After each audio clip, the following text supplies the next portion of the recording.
কুড়িগ্রামের যাত্রাপুর ইউনিয়নের দুধকুমোর এবং ব্রহ্মপুত্র নদের তীব্র ভাঙন চলছে। মাত্র এক সপ্তাহে অর্ধশত ঘরবাড়ি, শত শত একর আবাদি জমি, সাথে রাস্তাঘাট নদীতে মিশে গেছে।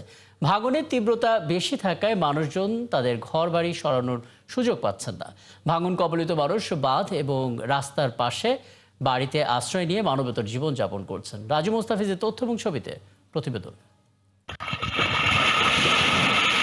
প্রতিদিনই যাত্রাপুরে ভাঙনের শব্দ শোনা যায়। ধসে পড়ে পার, শেষ সম্বলটুকু সরিয়ে নেওয়ার আপ্রাণ চেষ্টা করে মানুষ। গেল 2 সপ্তাহে যাত্রাপুর ইউনিয়নে ব্রহ্মপুত্র ও দুধকুমার নদী পারের বানিয়াপাড়া, মুন্সিপাড়া, মোল্লাপাড়া, চর যাত্রাপুর, রসুলপুর গ্রামের অর্ধশতাধিক ঘরবাড়ি হারিয়ে গেছে নদীতে। শতাধিক পরিবার এখন নিঃস্ব। এখন আমাদের কোনো আশ্রয় নেই। ঘরটা আনি এক জায়গায় খাড়া করে রাখছি। এখন কোন জায়গায় যাবো না যাবো আমরা দিশেহারা। আমরা কিছু চাইনি, কাল নদীদের কোন চাই, আমাকে নদীটাই বান্ধি দোক। আমি আর সরকারের কাছে কিছু চাই না, এই আপনার কাছে অনুরোধ। আমার বয়সে মনে করেন 20 বের বাড়ি ভাঙা, মানে এটা তো মনে করেন যে আমার জিন্দিগি শেষ। লিলি বিউটি সোপ, যার অ্যান্টি এজিং গুণ তারুণ্য ধরে রেখে ত্বকে করে উজ্জ্বল। তারুণ্যময় উজ্জ্বল ত্বকের জন্য রিমার্ক। ভাঙন রোধে জরুরি ব্যবস্থা নেওয়ার জন্য সরকারের কাছে অনুরোধ জানান এলাকার জনপ্রতিনিধিরা। 20 থেকে 25টার মতন বাড়ি ভাঙছে। সর্বমোট মনে হয় সম্ভবত প্রায় 40-50টার মতন বাড়ি এই 5-6 দিনে ভেঙেছে। আমরা সরকারের কাছে দাবি করি যে এই বাড়িগুলোর জন্য কিছু সাহায্য করা হয়। কুড়িগ্রাম পানি উন্নয়ন বোর্ড বলছে, জেলার বৃহৎ নদী ব্রহ্মপুত্র, দুধকুমার, ধরলা, তিস্তা, চিঞ্জিরাম নদীর প্রায় 40টি পয়েন্ট জুড়ে চলছে তীব্র ভাঙন। ঝুঁকিতে রয়েছে হাজারো পরিবার ও সরকারি প্রতিষ্ঠান।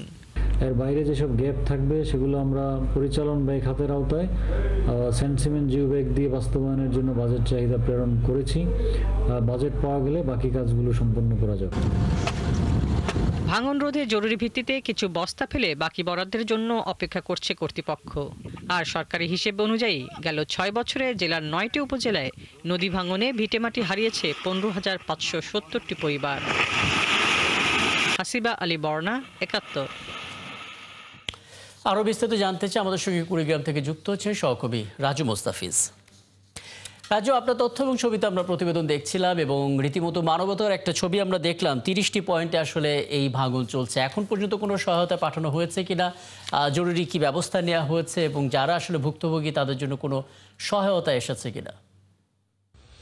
ধন্যবাদ রাকিব। আসলে কুড়িগ্রামের যে অবস্থাটা আপনাকে বলে রাখি যে কুড়িগ্রাম, ধরলা, তিস্তা, ব্রহ্মপুত্র নদ এখন শুষ্ক মৌসুম হলো এখন যে ভাঙন প্রবণ চলছে, প্রতিটি নদ নদী চলছে ভাঙন।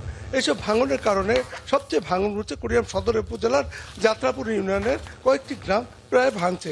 এখানে রসুলপুর, চরযাত্রাপুর, মোল্লাপাড়া সহ বিভিন্ন এলাকা ভাঙছে। ভাঙনের যে অবস্থা, এই ভাঙনের কারণে মানুষের যে দুর্ভোগ, তারা তাদের ঘরবাড়ি দ্রুত সরিয়ে নিতে পারছে না। গত কয়েকদিনে প্রায় অর্ধশতাধিক পরিবার এইসব ভাঙন কবলিত হয়েছে। এইসব ভাঙন কবলিত মানুষরা বিভিন্ন বাঁধে মানুষের বাড়িতে আশ্রয় নিয়ে রাত কাটাচ্ছে। শুধু একটি পলিথিন টাঙিয়ে কোনো রকম জীবনটাকে নিয়েছে। তারা এখন পর্যন্ত কোনো সরকারি ত্রাণ পায় নাই এবং তারা মানবতার জীবনযাপন করছে। আমি ওই এলাকায় বিভিন্ন এলাকায় ঘুরেছি এবং মানুষের সাথে কথা বলেছি। তারা বলছে যে প্রতি বছর এই ধরনের ভাঙন হয় এবং ভাঙনে তারা নিঃস্ব হয়ে যাচ্ছে।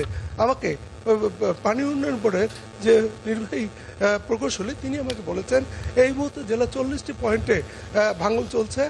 ধরলা, ব্রহ্মপুত্র, তিস্তা সহ সব নদীতে ভাঙন এবং ভাঙন ঠেকানোর জন্য তারা দ্রুত কিছু জিও ব্যাগ এবং বালুর বস্তা ওইসব এলাকায় ফেলছে।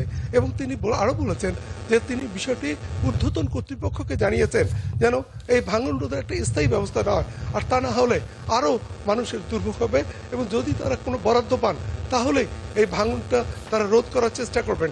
আমাকে যাত্রাপুর ইউনিয়নের চেয়ারম্যান আব্দুল গফুর জানিয়েছেন যে তার যে ইউনিয়নটি এটি অধিকাংশই চর দ্বীপচরের মধ্যে রয়েছে এবং এইসব ভাঙনের মধ্যে তারা এখন পর্যন্ত কোনো সাহায্য তারা পায়নি। নিশ্চয়ই আপনি নজর রাখছেন, পরবর্তীতে আরো কথা হবে আপনার সঙ্গে। রাজু মুস্তাফি যুক্ত হয়েছিলেন, বলছিলেন কুড়িগ্রাম থেকে ভাঙনের খবরাখবর।